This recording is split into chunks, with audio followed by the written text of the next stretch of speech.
Hey, I'm Jeremy, and this is Sharpland Art and Permaculture.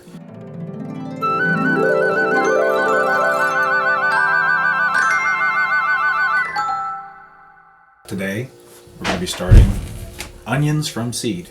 And this may be an alien concept to some of you because a lot of you probably just go to your local nursery and you rummage through where the seed potatoes are and the onion sets, and you fill a little paper bag, and then you go home and you plonk them in the ground.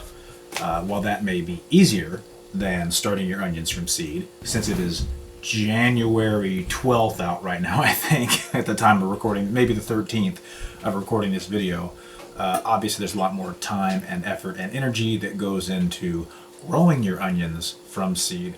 But it has been my experience, and I think it will be for you, that if you start your onions from seed, you will get a far superior yield. You'll get bigger bulbs, you get less flowering, which because when you plant onion sets, that is a second year bulb. That onion already thinks there's a good shot it's been through a winter, and its sole purpose in life is now to flower, produce seeds, and die. Because onions are an allium, and alliums are a biennial, they will spend this entire first season producing the plant, the bulb, the root system, everything it needs to be healthy and survive a winter so that it can produce seeds the following year. They're not going to be so lucky, and come about the 4th of July, we'll be harvesting nice, big, beautiful onion bulbs. The two varieties we're starting today are Red of Florence and Elsa Craig. So we grew both of these varieties in 2024, and we were very impressed with both. No complaints except for on my part for just planting them too closely, something I've been guilty of year after year. I will not do that this year. I will plant these at an appropriate spacing so that we max out our bulbing potential. And let's get started. So the best thing to do for starters is to be sure that you've got a good seed starting mix. Although I have put together my own mixes in the past, I've never had as good a success as when I use this right here, the Premium Organic Pro Mix. I mix this about 2-to-1 with perlite. All right, and I get the giant bag. All right, so I've got my Daisy sour cream, plunk, one. I'll go in here, and this stuff, it's hard when you get it. It breaks up pretty quickly though. All right, one of these, and one more. So again, about 2-to-1. I'm just gonna hand mix this. I think that looks pretty good. Do a little bit more mixing, and we'll throw in some water. Okay, and you want this to not be sopping wet. You want just a little bit of water to come out of it. Whenever you wring it and you squeeze it, okay.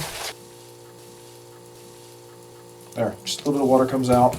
It's not sopping wet like a sponge. So I'm gonna take this first batch. I have my 10 by 20 tray here. This does not have holes in the bottom. I'm not worried about drainage with these onion seeds. So I'm just gonna lay this down right here. I'm gonna dump this first batch in, okay? Everything came out, it's okay. I want this to be all the way up, flush with this 10 by 20 tray. First batch there, down to about halfway. All right, I'm gonna set this aside. And we'll go back for another round. Start over here. All right, put it right there. So now I'm gonna dump the rest in. Okay, make a mess, who cares? It's my mess.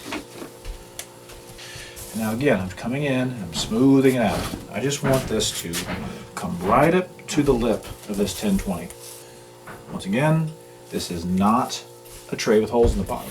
I don't have a 2-layer tray where one has holes and one doesn't. All right, so there we go. All right, starting with the Elsa Craig. I don't have, hundreds of these. So normally, whereas I would pretty densely plant, I am going to come through and really just, I'm going to sprinkle. 1, 2, 3, 4, 5. Okay, and we're growing these for these gigantic bulbs. They've been bred over the years to be specific for what we want. Look to the wild version of anything if you're wondering, will it work Does this work for me? Does this work in my area? Well, go look outside. Do you have field garlic? Do you have wild green onions growing in your yard? I know that we do. Now over here, red of Florence onion. There are more of these. These packs were great. I mean, there were hundreds. So shout out to Baker Creek. We've always gotten most of our seeds from Baker Creek. I got really deep down to the heirloom. Everything has to be heirlooms. Yeah, everything must be an heirloom variety. And that was not necessary. Especially with something like this. We're not seed saving these. We're just not. We save squash seeds, pumpkin seeds, pepper seeds, tomato seeds, and we try our best to keep things from cross-pollinating, especially with the squash. Very easy to keep those. It's easy to keep onion seeds too if you have the patience. Alright, so now that we have, I'm going to guess there were about 200 seeds over here and probably about 100 over here. So about 100 of the Ailsa Craig, about 200 of the Red of Florence. And we probably already between our other 3 flats have, I'd say at least 300 started. So we probably have about 600 onion seeds potentially started for the coming season. We will only be able to grow about 200, maybe 250 if we really open up every possible space. But you don't want to squeeze your onions in. Then you end up in a situation where we did, where you do have limited growth. You can't get in between the rows to weed them. So you've got shade, and your onions want sunlight. They need the sun to grow. Now that the seeds are down in both these trays, I'm just going to take my hand and I'm going to gently press them down for best contact with the soil. All right? Again, this is just making sure that the seeds have full contact with the wet growing medium. Okay, and now I'm going to make sure no seeds popped off of my hands. All right, give it a little shimmy shake. And now I've just got some dry mix. A light coating. I think my son is actually pretending to be an entire herd of Tyrannosaurus Rexes upstairs. We've been outside building sled hills and the T-Rex. We went through several naming options: Snow Rex, T-Snow, Tyrannosaurus Rex. So now, just gotta take our spray bottle and we're just gonna lightly wet this. Now I don't want to blow it all around, so I'm gonna step back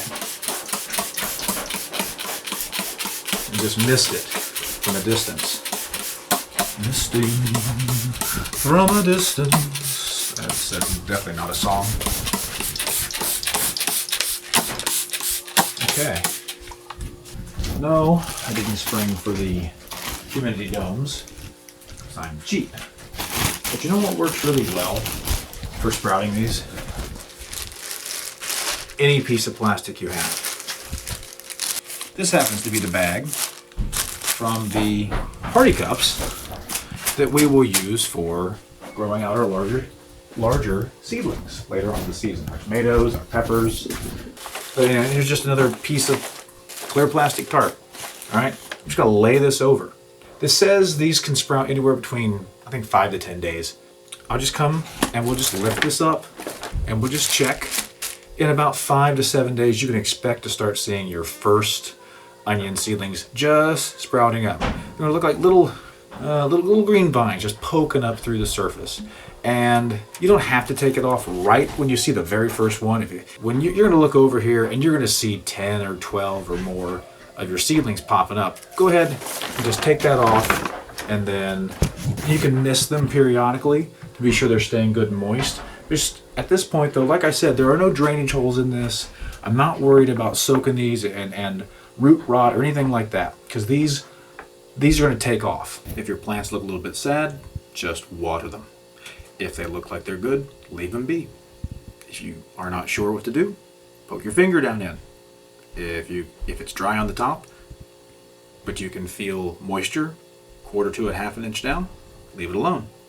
You do that same test, and it feels dry, you're gonna need to water.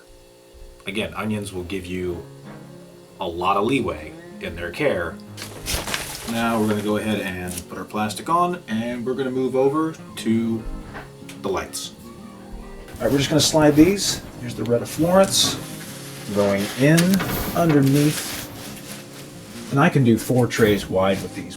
you want to be sure that your seedlings are close to your fluorescence. As close as possible. In some cases, nearly touching is fine. And everything gets plenty of light. So that's it for now. Okay, so that's it. Hopefully you guys hung out to the end. I hope to be making more of these videos as we start more seedlings going on in the year, and as well as progress updates in the garden, how things are growing. We'll document planting, we'll document growth patterns, and we will talk about varieties that we like the best, especially in Zone 6B. And from all of us here at Sharpland, I hope this is your best gardening year yet. Thanks a lot. Here's just another little experiment we have going on. A little lettuce garden to get us through. Honestly, this isn't going to feed us very much, but I figured we would give it a shot.